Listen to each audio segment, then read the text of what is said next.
therapist at In Motion OC, and today I'm going to educate you a little bit on peripheral neuropathy. So peripheral neuropathy is a big fancy word that really just refers to a disease or damage to peripheral nerves. So there are nerves on multiple layers of the spine that run out from your spine to different muscles in your hands, arms, legs, feet, to kind of run all the way out and control the motions that take place in your upper and lower body.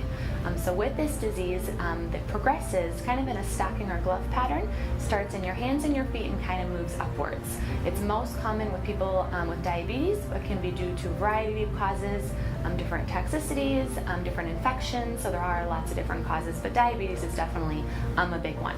So this takes over and not only affects the sensory part of the nerve, but also the motor. There's two different components of every nerve.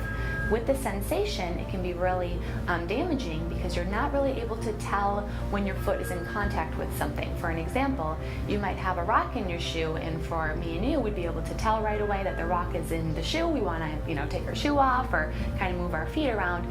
But people with this damage, they don't necessarily know that it's there. So it can cause, of course, an ulcer, break through the skin, and then it won't necessarily heal as well because there doesn't have that same type of sensation. So it can really lead to a lot of damage going further into, progressed ulcers, amputation. It can be very serious. So this is something that is really important to make sure you're taking care of right away. Foot care is essential for people with peripheral neuropathy. It also impacts the motor component of being able to move your feet and toes kind of the way you need to. So that is going to be an area that we look at, making sure you're keeping the strength that maintains your ability to move and kind of live your life. That's really our focus here. Fall risk is another huge one. Because you don't necessarily have the feeling on the bottom of your feet, your muscles aren't able to control your foot and ankle as well, and then you don't have the awareness. It's called proprioception. You really don't know where your foot is in space. All three of those components really make you at a larger risk for experiencing a fall, which of course is nothing that we want to have happen. So here at In Motion OC, all of our physical therapists are experts with this condition.